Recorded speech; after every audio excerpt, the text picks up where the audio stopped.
천사와 악마, 이 둘은 단지 상상 속 존재일까요? 수천 년 전부터 인류는 이들 존재와 마주했고 이야기하고 숭배하거나 두려워했습니다. 오늘 우리는 그 기원과 정체, 그리고 인간과의 깊은 관계를 가장 오래된 문헌과 가장 정교한 사유 속에서 탐색합니다. 금지된 문서 번역소의 스페셜 시리즈 그 네 번째인 천사와 악마학 시즌 1 제1화 천사와 악마의 기원과 인간과의 관계 편을 시작합니다. 천사는 무엇일까요?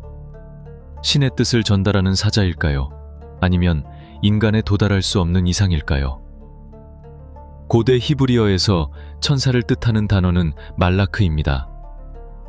이 단어는 문자 그대로 보내어진 자, 사자를 의미합니다. 구약 성경 창세기 16장에서 하갈 앞에 나타난 존재는 말라크, 곧 하나님의 사자였습니다. 그는 하갈에게 여호와께서 너를 돌아보셨다고 전합니다. 고대 그리스어 성경, 즉 70인역에서는 이 말라크를 앙겔로스로 번역합니다. 이 단어가 훗날 에인젤이라는 단어의 어원이 되죠. 하지만 천사는 단순히 신의 심부름꾼이 아닙니다. 그들은 신의 영광을 반사하며 인간이 감당할 수 없는 진리와 질서를 대변합니다. 에녹서 제1권에서 천사들은 감시자들로 등장합니다. 이들은 인간의 행동을 감찰하며 타락하기 전까지는 하늘과 땅 사이의 경계를 지키는 존재였습니다. 이슬람 경전 꾸란에서도 천사에 대해 명확히 언급됩니다. 특히 가장 유명한 천사 중 하나인 지브릴은 무함마드에게 알라의 계시를 전한 존재로 등장합니다. 신학자 디오니시우스 아레오파기타는 천상의 위계에서 천사들을 9계급으로 나누며 이들은 인간보다 높은 존재지만 신의 질서에 완전히 복속되어 있다고 말합니다. 그리고 토마스 아퀴나스는 신학대전에서 천사를 지성적이고 영적인 실체라고 정의하며 이들은 공간의 제약을 받지 않으며 순수한 정신으로 신을 이해한다고 서술합니다. 이를 정리하면 천사는 단순한 날개 달린 존재가 아닙니다. 그들은 고대부터 신과 인간 사이를 연결하는 가장 깊은 상징이자 인간이 닿을 수 없는 경계의 대표였다고 할 수 있습니다. 그렇다면 악마란 무엇일까요? 날개 달린 창사와 달리 뿔 달린 존재로 그려지는 이들은 어디에서 비롯된 것일까요? 고대 그리스어 다이모는 본래 신적 영을 뜻했습니다. 플라톤과 소크라테스는 다이몬을 인간에게 영향을 주는 중간 존재로 설명했습니다. 하지만 중세를 거치며 이 단어는 점차 부정적인 의미로 굳어졌습니다. 기독교 신학에서 악마는 흔히 타락한 천사로 설명됩니다. 이는 성경 이사야서에서 유래한 루시퍼 관련 구절에서 기인합니다.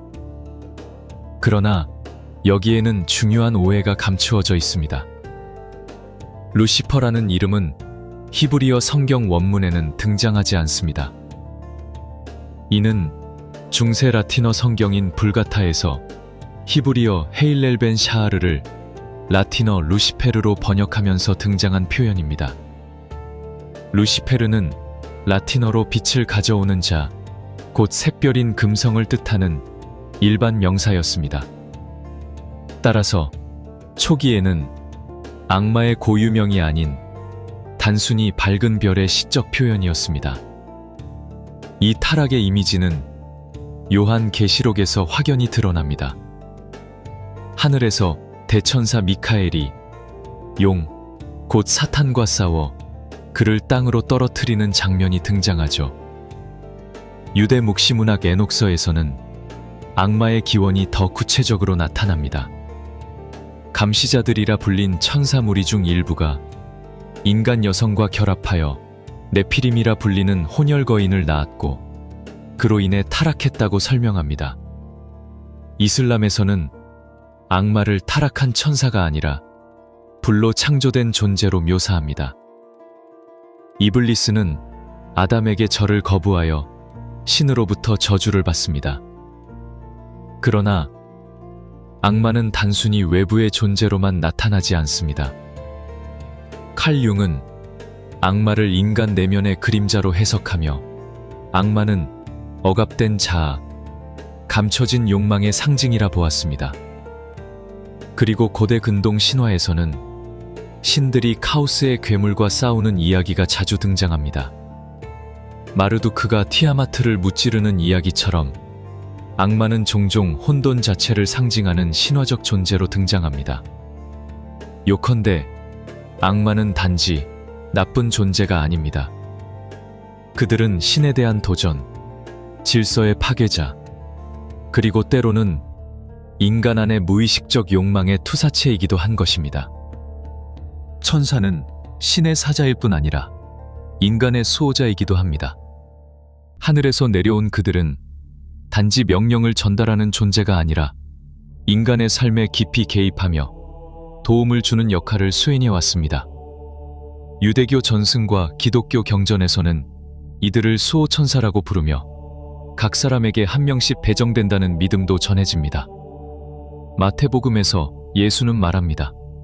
그들의 천사들이 하늘에서 하늘에 계신 내 아버지의 얼굴을 항상 보고 있다. 토비트서에서는 라파엘이 자신을 이렇게 밝힙니다. 나는 너희 가운데 있었고 너희 기도를 하늘로 가져갔다.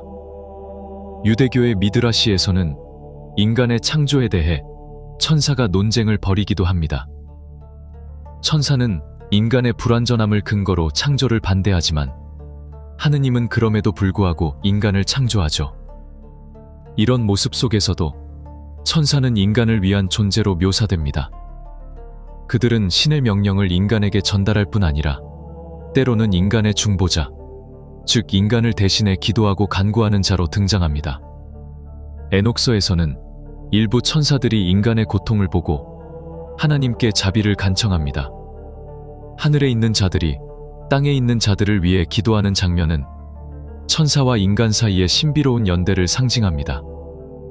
이 상황에서 천사들 중에서 특히 언급된 존재가 아자젤입니다. 아자젤은 인간에게 전쟁의 무기, 화장품, 보석 세공, 주문과 마법, 그리고 거짓과 타락의 기술을 가르쳤습니다. 그 결과로 인간 세상의 폭력과 음행, 피 흘림이 가득하게 되었다고 전해집니다.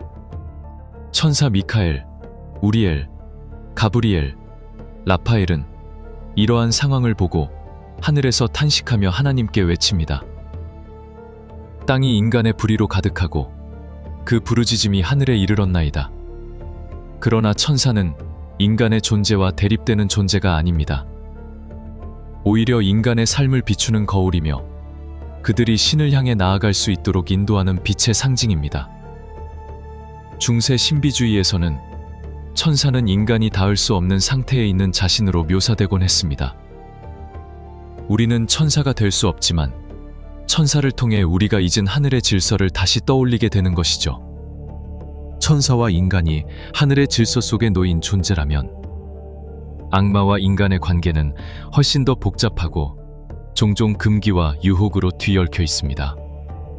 고대부터 사람들은 악마와 계약을 맺음으로써 지식, 권력, 사랑, 장수를 얻고자 했습니다.